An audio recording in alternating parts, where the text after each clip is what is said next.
What's going on, guys? I'm Steve. Welcome back to the channel. Welcome back to another video. If it's your first time stopping by the channel, hit that subscribe button. Trust me, you won't regret it.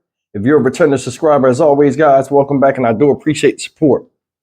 Guys, on Friday, out there in a place called Chevy Chase, Maryland, shout out, a parole officer went to go and do a welfare check. The parole officer's name was Davis Martinez. Pictured here. He's 33 years old, or he was 33 years old. This guy didn't report back to the office later on that day, and he was going to visit this guy right here, Emmanuel Edward Sewell, age 54. This guy right here is a registered sex offender who's on probation after serving 25 years in prison for the crime he did, which is unknown. They didn't specify it. But Mr. Martinez, who was his second probation officer since he'd been out, went to go check him out. And like I said, he didn't return. Authorities went out there to check and found Mr. Martinez dead and Mr. Sewell, pictured here, missing. This happened on Friday. Yesterday evening, this man, Mr. Sewell, was caught. He was caught in West Virginia. And this guy right here, the probation officer, Mr. Martinez, was found in his home when police came. I forgot to add that. And the cause of death was blunt force trauma. Take a look at the story and we'll come back and talk about it. Joining us on this Saturday night, I'm Larry Miller. The big story tonight, the suspect wanted in connection to the death of a Maryland parole agent has been arrested. A few hours ago, we learned that Emmanuel Sewell was found in West Virginia. All of this while loved ones and law enforcement mourn the loss of one of their own. Our Alexis Wainwright with the details tonight from Chevy Chase. It's a nightmare. People like this man who didn't want to be identified can't believe what happened in their neighborhood. It's terrifying. I mean, this is, we live in this neighborhood. We put great effort into finding, a safe neighborhood for our family and kids. Emmanuel Edward Sewell is in custody just 24 hours after he was accused of killing a parole agent Friday. I haven't personally seen him, but I know many people in my building have seen him. My wife's seen him. Our neighbors have seen him. He's definitely someone around. It's sad. We're families. We have schools are just around here. Police say they found Sewell driving on the highway in West Virginia. He's accused of killing 33-year-old Davis Martinez, a 6-year employee of the Maryland Department of Public Safety and Correction Services. The loss of a law enforcement officer who was performing his duties for the state of Maryland is a tragedy.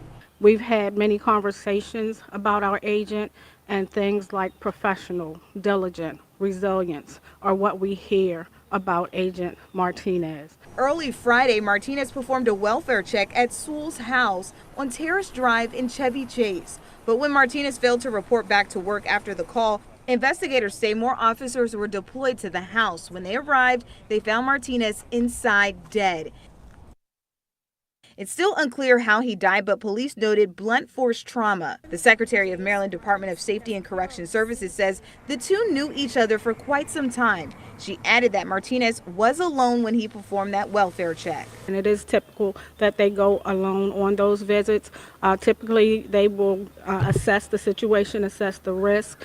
This individual had not shown to pose a risk prior. Saturday afternoon, people were honoring Martinez, who's considered by many to be an unsung hero after paying the ultimate sacrifice. The death of Agent Martinez is a stark reminder of the dangers we face every day. Those people are the, first line defense. When you're in trouble, you make a call for the police to come help you, and what they do is it's incredible, and they often don't get appreciated for it. Sewell has been charged with second-degree murder and will be extradited back here to Montgomery County. In the meantime, people who live here are trying to wrap their minds around what happened. We did also reach out about details for funeral arrangements, but we haven't heard back.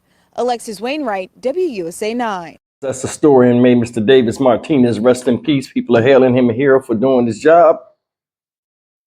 And it's unfortunate he lost his life. It says Sewell was on mandatory release after serving 25 out of 29 years of his sentence.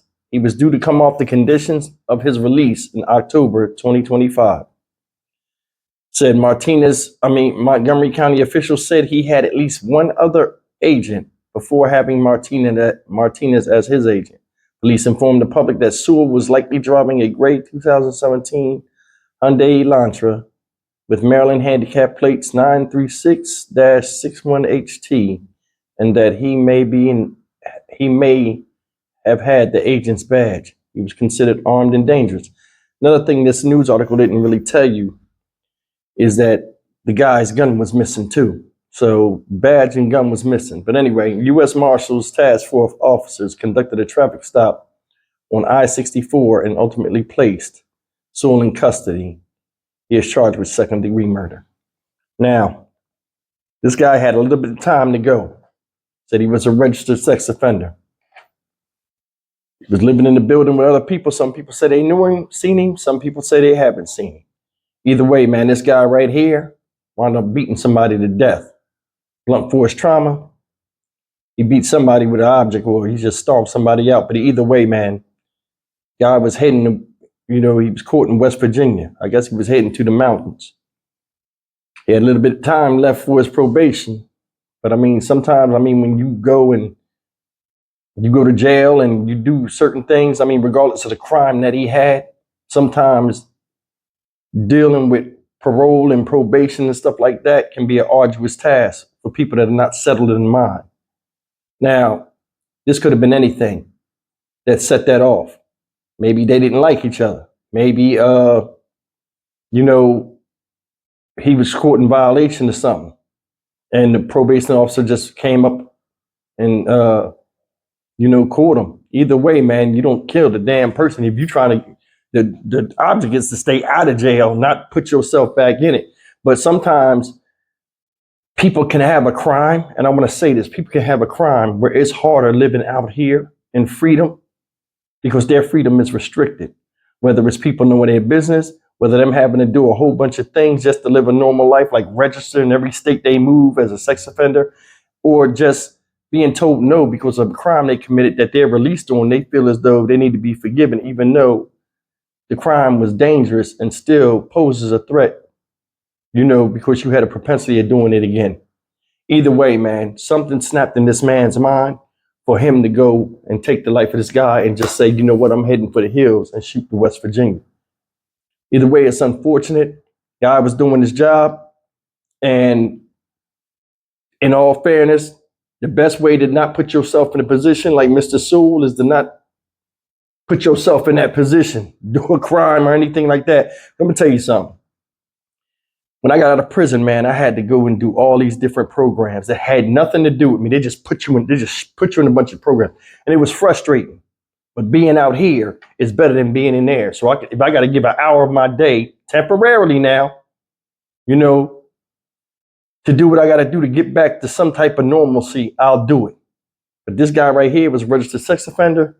You'll never have any type of normalcy because you got to do a whole bunch of arduous stuff for the rest of your life to let people know that you did something that made you a public threat, and it still exists. And that's part of the protocol for you to be out there. Some people can't take that.